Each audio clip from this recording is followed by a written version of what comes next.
जय श्री कृष्ण दोस्तों, पियासना फैमिली में आपका स्वागत है। बुधवार का दिन गणेश जी का माना जाता है।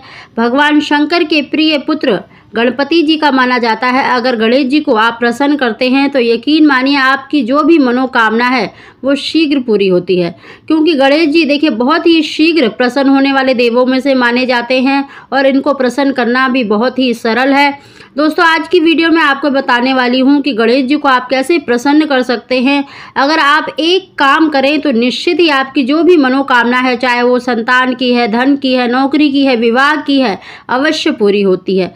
दोस्तों, उसकी जानकारी देने से पहले अगर अभी तक आपने पियासना फैमिली चैनल को सब्सक्राइब नहीं किया तो सब्सक्राइब अवश्य ही कर ले। बगल में बेल आइकन को भी दबा दें, जिससे मेरी आने वाली सभी वीडियो का नोटिफिकेशन सबसे पहले आप तक पहुंच सके।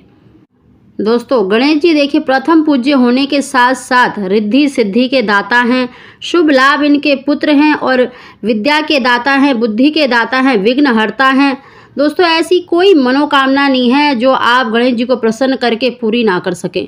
दोस्तों, गणेश जी को प्रसन्न करना भी बहुत सरल है। ये बिल्कुल बहुत ही शीघ्र आपकी श्रद्धा भाव से बहुत ही शीघ्र प्रसन्न हो जाते हैं। लेकिन बुधवार का दिन गणेश जी का माना जाता है और हरे रंग का बहुत अधिक महत्व बताया गया है। गणेश जी को सबसे अधिक प्रिय है। आप भगवान शंकर, माता पार्वती का पूजन करते हैं और साथ ही गणेश जी का भी पूजन करते हैं तो यकीन मानिए आपकी जो मनोकामना है वो शीघ्र ही पूरी होगी। इस दिन आप स्नान करके स्वच्छ वस्त्र धारण करें और इस दिन आप चाहे तो घर में भी पूजा कर सकते हैं। अगर आपके घर में गणेश जी की प्रतिमा है, फोटो है, तो आप उसको चौकी पर स्थापित करके उनका पूजन कर सकते हैं। नहीं तो आप किसी भी मंदिर में जहां गणेश जी की प्रतिमा है वहां पर जाकर भी पूजा कर सकते हैं। दोस्तों, गणेश जी को प्रसन्न करना बहुत ही सरल है। देखिए, गणेश जी को विशेष रूप से हरे रंग की वस्तु अर्पित करनी है। आपको देखिए गणेश जी का पूजन करते हैं तो आपको देखिए सिंदूर, भगवान गणेश जी को बहुत ही प्रिय है तो आपको उनको सिंदूर अवश्य लगाना चाहिए। सिंदूर लगाने के बाद आपको अपने मस्तक पर भी सिंदूर अवश्य लगाना चाहिए। इससे गणेश जी की कृपा प्राप्त होती है। साथ ही दोस्तों, भगवान गणेश जी को और भगवान शंकर को देखिए अक्षत बहुत प्रिय है। पवित्र चावल कहा जाता है, उसे कहा जाता है जो टूटे फूटे ना हो। और गणेश जी पर कभी भी देखिए सूखे चावल अर्पित नहीं किए जाते। आप पहले चावलों को थोड़ा सा भिगो लें, पानी से भिगोकर, उसके बाद 3 बार गणेश जी को आपको चावल अर्पित करने हैं।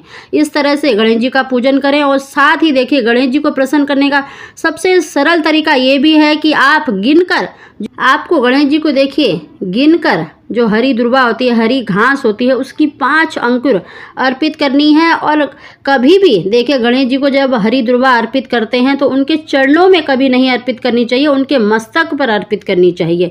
इस बात का विशेष ध्यान रखना चाहिए। साथ ही दोस्तों, जो हम एक वस्तु, एक काम जो आपको बता रहे हैं दोस्तों, अगर आपके पास देखिए, अगर आप भगवान गणेश जी को भोग भी अवश्य लगाएं, चाहे तो आप मीठे पान का भोग लगा सकते हैं, चाहे तो आप केले का भोग लगा सकते हैं। आप 5 केले का भोग अवश्य लगाएं, क्योंकि देखिए केला जो होता है दैविक फल माना जाता है और गणेश जी को सबसे अधिक प्रिय भी है। और उनका देखिए प्रिय जो मोदक है, अगर आप मोदक ला सके तो मोदक का भी भोग लगा सकते हैं, नहीं तो आप केले का भोग लगा सकते हैं, मीठे पान का भोग लगा सकते हैं। कहने का अर्थ है दोस्तों, इनमें से आप किसी भी वस्तु का भोग लगा सकते हैं। साथ ही दोस्तों, अगर आप पान के पत्ते पर, अगर पान का पत्ता ना हो तो आप पीपल का भी पत्ता ले सकते हैं। उस पर थोड़ा सा गुड़ रखकर और हरा धनिया, अगर हरा धनिया रखकर अगर आप गणेश जी को अर्पित करते हैं तो आपके जीवन की जो भी परेशानी है, जिस भी कार्य में आपके रुकावट आ रही है, वो अवश्य ही दूर होती है। दोस्तों, वैसे तो बताया गया है कि 7 बुधवार अगर लगातार अगर आप ये एक काम करते हैं तो आपकी जो मनोकामना है वो अवश्य पूरी होती है। योग है, बुधवार का दिन है, गणेश जी का दिन है, माता पार्वती का, भगवान शंकर का दिन है, तो आप इस दिन तो अवश्य गुड़ और जो धनिया होता है, जो सूखा धनिया आप मसाले में यूज़ भी करते होंगे, तो वो थोड़ा सा आपको गणेश जी को अवश्य इस दिन अर्पित करना है। देखना आपको जो भी आपकी मनोकामना है वो अवश्य पूरी होगी।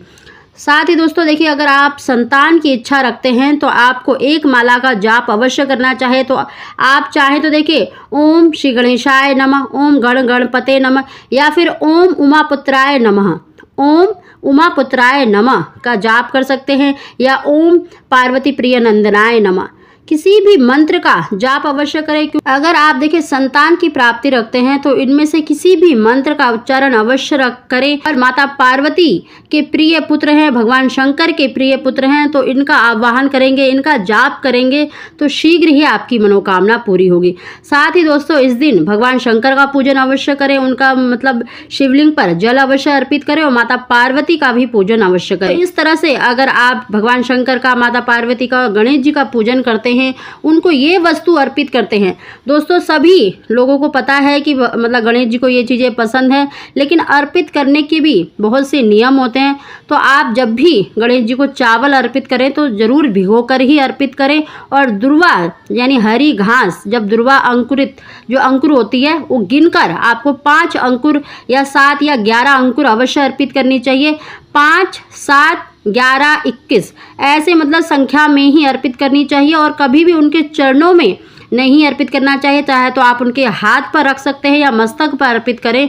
तो इस तरह से अगर आप अर्पित करते हैं तो गणेश जी बहुत ही शीघ्र आपसे प्रसन्न होते हैं और आपकी मनोकामना अवश्य पूरी होगी। दोस्तों अगर आपको हमारी जानकारी वीडियो पसंद आई हो तो इसको लाइक अवश्य करें और कमेंट बॉक्स में ओम गणेशाय नमः अवश्य लिखें। आप सभी को जय श्री कृष्ण।